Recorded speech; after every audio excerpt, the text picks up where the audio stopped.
course, well, as far as the problems that we had with the fire, there were many, but it starts with the weather. Everybody knows what it's like in August. In our area, it was hot and dry.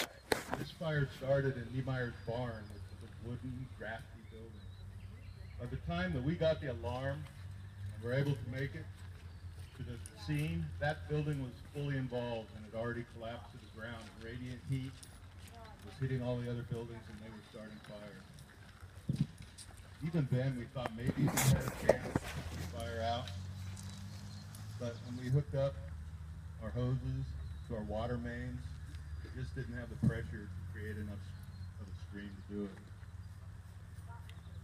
People in town, even though there's an ordinance in Wheatland against using water while the fire department was engaged in operations, just about everybody in the town seems to have turned a tap on to fill some kind of a container, to soak something to try to protect their property. And as a result, we didn't have enough water in the main. We knew right away that we needed help. And so the plan was to call south to Rockland, north to Marysville for their steam fire engines.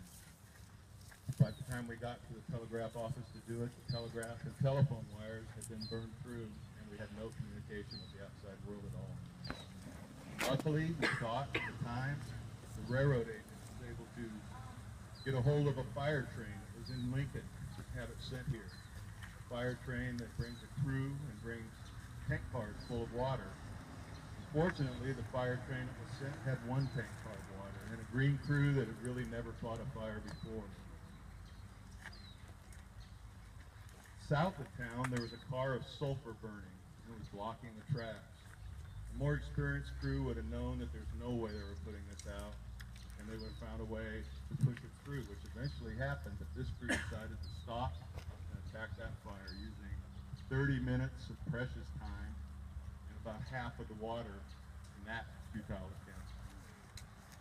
After about a half an hour, the foreman decided to push the car through. They made it all the way into town, but by that time it was too far gone and there was no way that the fire could be controlled. Everyone that we've talked to, including the people that you've just heard, said that never, ever in Wheatland has a fire like this been seen. No one in the city, including our oldest citizens and all their memories, have ever seen anything like this disaster that happened to us. This fire spread so fast that it was described as explosive. The buildings would explode into flames as they were hit by radiant heat and ash and embers. I believe that this fueled the rumor that was going around that this was an arson fire, that someone had soaked oil on things and ignited it. Why we can't rule out arson, we don't think that's the cause. What we believe the cause is, after looking through the ruins, is there was a hobo camp in the stockyards next to Niemeyer's barn.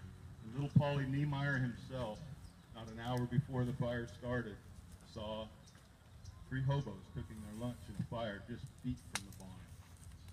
An errant ember, carelessly started match, and we had our fire started. And we're convinced that's what started it.